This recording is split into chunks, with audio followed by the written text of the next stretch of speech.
Hello mga idol, may tuturo ko sa inyong kanta na naman na magandang kanta. No? Yung title pala nito yung You're Still the One. Basic lang yung chords niya mga idol, 4 na piraso lang. 4 hanggang matapos na yung kanta niya. Yun na yung chords niya. Tuturo ko muna yung chords, no? Ilalagay ko na lang dyan yung chords niya kung ano. Pero tuturo ko pa rin. D, yung D mga idol first string, third string, tsaka second string. Yan yung D.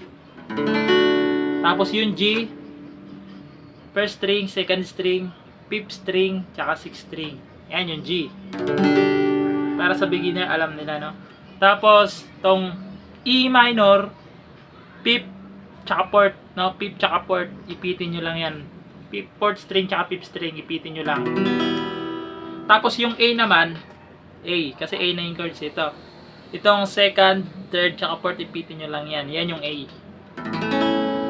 Ulitin ko mga idol, D, G, E minor, tsaka A.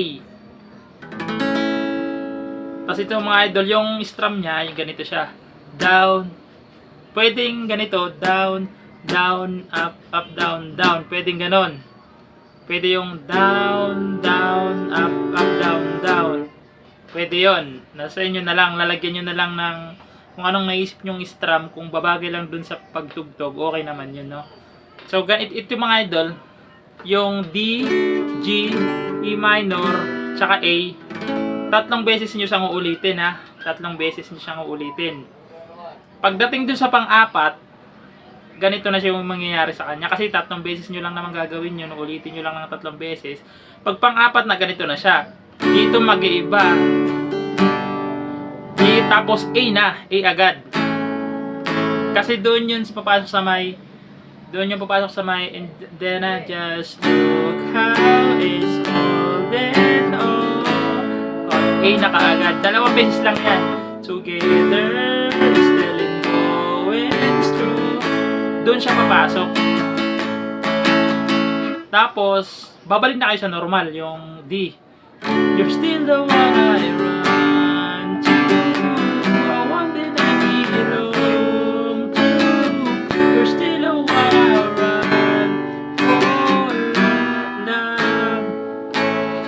Ganon pa rin.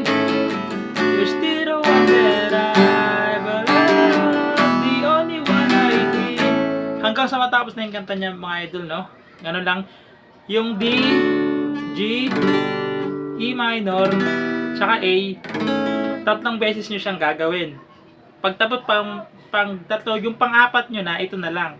D, G, tsaka A. A na agad. 2 beses nyo siyang gagawin, 2. Kasi doon na papasok yung chorus. Yung sa chorus naman mga idol, ganito naman sa kanya. Yung D, G, tsaka A. Yan bukod to mga idol bukod to sa 2 beses yung ginawa, bukod to. Ganon siya. You're still the one I run.